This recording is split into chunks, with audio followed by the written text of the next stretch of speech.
G'day everyone, my name's Chris. Welcome to Yellow and Black, or should I have called that this year Yellow and Back?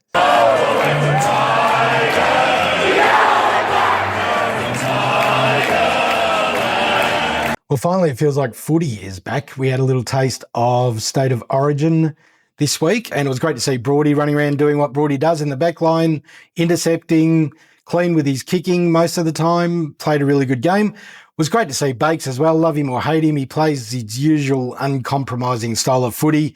He's in and under, he's inspirational. Would love to have hung on to Bakes. It was great to see Shea out there as well, missing those goals that the player of his calibre, as everybody says, should kick. He missed plenty of them for us. He missed plenty of them for Fremantle, and he looked like over pre-season he's practiced missing plenty again for 2026. So great to see him play on.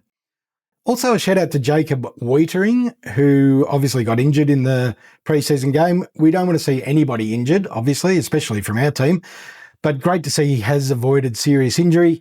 My advice to Carlton would be to wrap him up in cotton wool. Make sure he's absolutely 100% right when he comes back, because it's a long season and you don't want him re-injuring himself or not being 100% right. So, I see his comeback as round 2. And good luck to you, Jacob, in your recovery. But enough of that. The Tigers are playing this week. We take on Essendon in a practice match simulation, whatever you want to call it. It's out at the Hangar this Friday morning at 10:30. It's going to be a nice day. Looking forward to being out there.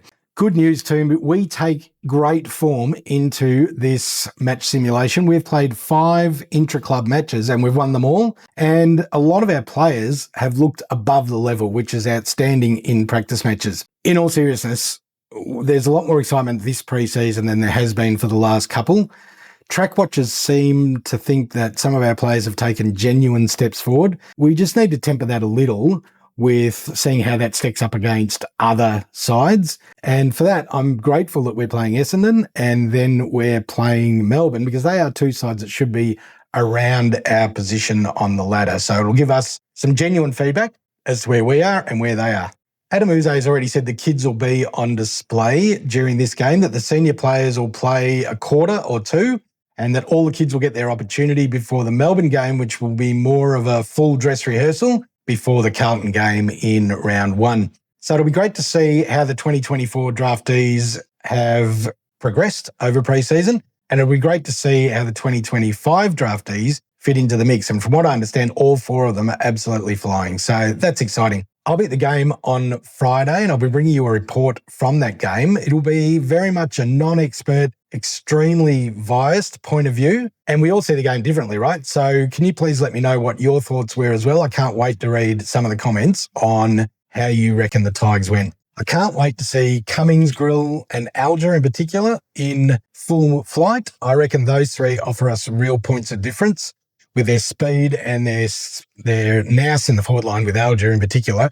Remember, he was the youngest player drafted last year. I reckon he's got a lot to offer. He would have been a very high draft pick. He would have been born a couple of weeks later in this year's draft. So he got a bit of a steal there, and he's had an extra season, I guess, if you like, in the system. And I can't wait to see what he brings. And of course, he's wearing KB's number, so we know he's going to be a champion. I'll be watching Gibcus and Lawler through one eye, a little bit like that. Every time they go near the ball, it's a bit like watching the Moguls when the Aussies are participating. It's really, really hard to watch. I found it really difficult to watch the Moguls when we were in action.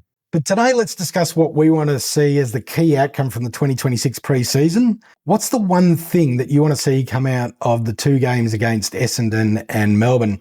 Is it a clean bill of health? We all want to see that, absolutely. Is it 2 wins against teams that should be around the same position of us on the ladder? We want to be really competitive in these 2 games. Or is it an improvement in ball movement where the wins and losses don't really matter? I think wins and losses always matter, especially when you're looking for early season confidence. But ball movement improvement, well, that's hard to say. Ball movement improvement is also something that we'll be looking for. Is it our ability to score from turnover? Or is it our clearance game? Is it our ability to defend and transition back the other way, which sometimes we all got so deep last year in our wing back that we didn't have a forward line to kick to? Is it improvement in certain players? And the 21 to 24-year-olds, will they be kicking on this year to take that next step rather than just the draftees in the last couple of years that we are going to be relying upon so heavily in the future? Or if you're like me, is it something a little bit more precise, like not kicking the ball down the line when we kick in from a behind, turning the ball over and then watching it sail back over our heads because we're all out of position. That happened so often last year. That was another thing that every time we were kicking the ball in, it was one eye shut. What are we going to do? We're going to chip into the pocket and then bomb it down the line, turn the ball over and then scramble back to defence. Last preseason seemed to be built on defence, and that was because Adam hadn't really had an opportunity to get his game plan into motion the year before, I don't think. So last year was all about being built on defence. This preseason has all been attack, attack, attack. This year's been all about hard running, overlap, fast ball movement, taking risks, taking the first option, finding a loose target. For me, it's been short kicking that's been the feature of this preseason. The 30-metre pass has been on show right through preseason. It looks like we're going to try and move the ball by foot cleanly and quickly down the ground. Last year, we tagged our own in match simulation with McIntosh and Ross used in run-with roles that carried well into the season. Occasionally, that did work, but in the main, it didn't, as players like Dacos and Sheasel running absolutely right and getting 40 and 50 disposals. It was hard to watch. This year, I haven't seen any hard tag or run-with tactics employed during match sim, and I don't expect to see it in either of the practice matches that are coming up. Macca's obviously gone. Ross has taken on a much more attacking role this preseason. I can't find anyone else on our list that can tag. If you can see anybody on our list that can tag, maybe Caleb Smith, not sure. I can't say. Maybe Trezise is another one. Maybe Rechko could run with, but all of those three seem to be being used in different roles. So if you can see someone on the list that could tag or you think tagging is essential, please let me know. So the question I want answered in these two practice games is this. What does it look like when we move the ball inside 50? Will we actually have forwards stationed in the forward line, or will it be more of the running back with the flight of the ball that we saw last year? Will we be able to find a target? Yeah, our ability to turn the ball over less last year and our slower ball movement precluded us from finding a spare man inside forward 50. That's the part of the game I'm most excited to see this preseason, because if this works, that means a whole lot of other aspects of our game are working too. It means that we're turning the ball often more. It means that we're winning our own ball more. It means that we have a better forward structure with more forwards able to win the ball. It means that we're presenting the ball in better fashion, that our skills are on the up, and we have the right players delivering the ball into 50. Let's wrap up with a couple of questions on players and positions that need to be answered this preseason. I've got a couple of players. Please let me know if you've got any. Where does Jaden Short play? He's been playing his usual role when on the field in preseason. I'd love to see him unleashed on a wing. He can run, he can get back to help in defence, and we all know he can go forward and deliver the ball properly or even kick a goal. Unchecked, he could be so damaging. So my choice is give him a crack on a wing where he can also help out in the midfield. He did that a few years ago with good success, and I just get a feeling that if we can find him on the wing in space, he can be really damaging for us this year. What of Tyler Sonsi? So he's played wing, high half forward, mid, and even half back during pre-season. I'm not sure where his best spot is, but it's not in the forward line for mine. I hear a lot of people talk about his sublime foot skills, his ability to find space, his creativity. The follow-up comment, though, is always the same with Tyler. If only he could win more of his own ball. I don't see it that way. I haven't seen those skills on display too often. So come on, Tyler, prove me wrong. He has had, according to everybody, the best pre-season, as most of the players have, but he's excelled. He's extremely fit. He's using the ball very well. But with these intra-club matches, it tends to be a bit less pressure. Let's see what happens when the pressure steps up and everybody's trying to run him down, because the knock on him has been under pressure. His skills aren't as good. Let's hope that he's got past it, that the penny has dropped. He's super fit. He looks super fit, and he can have a really big season for us, because if those skills are on display, he can really help this team go to the next level. What about Kane McAuliffe? He offers a genuine point of difference with his left foot. He's got good skills. He can win his own ball, and he is tough at it.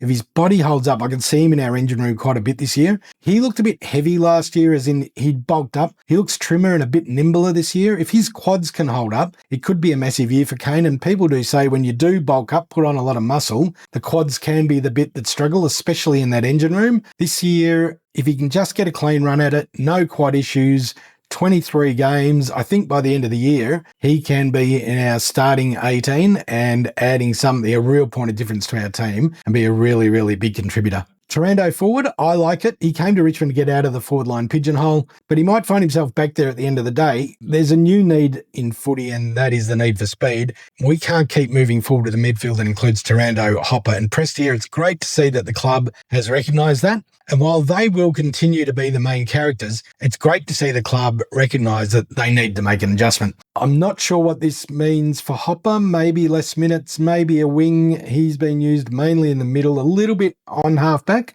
a little bit on the wing in pre-season. Let's see what it means for him. But Taranto can go forward and can kick a goal, so I'm excited to see what that means for us. Maurice Rioli Jr., just saying the name is exciting, let alone what his pre-season has looked like. Super fit, flying all over the field, running both ways, kicking goals, tackling, winning clearances. Oh boy, Morris has looked outstanding.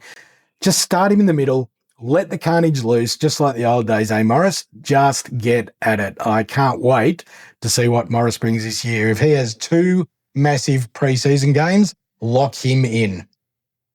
It's a massive couple of games for Ralph Smith, for Rechko, for Fawcett, Lafau, Gray, Gibcus, Brown and Smith. A few of those are going to get into our team to take on Carl Scum in round 1, but not all of them will play. So I'm really interested to see where they fall. For mine, Gibcus is going to play. I reckon Lafau's probably going to play, and Brown is probably going to play. All those others are fighting for position. Ralph Smith mainly through fitness. Fawcett has looked pretty good. Gray is the talk of the town, had the best preseason pretty much of any player. So I'll be surprised if he doesn't start, but it could be him or Gibcus because it's going to be interesting to see just who gets the nod. It's been a few years since we've had this much competition for spots. It's going to be fascinating to see how this season plays out with competition. If we can keep the list healthy, and we are pretty healthy going into pre-season, then it's going to be interesting to see who does and doesn't get a game. It should mean an improvement for our VFL team, which is always exciting. I love following our VFL team and get along to see them as much as I can. And I'll be bringing you some reports from the VFL games as well throughout the year when I can get there. So join me on this season's journey. It's going to be an absolute blast to see where we go this year, to watch these kids become regular names on their AFL journey and see some of the oldies wind the clock back. I'm really, really excited about seeing Tom Lynch this year because he will get better support from Armstrong, Fall, from Fawcett, from Lafau and from Sims when he comes back, and also from Alger coming forward. He will get great support from them, and that might just free him up to be even more damaging than he was a couple of years back. And I think that some of those older players with a bit more support will dominate, go back to the dominating ways of old. So while we can't put a number on how many games we're going to win this year, it all does feel much more exciting, as it always does this time of year.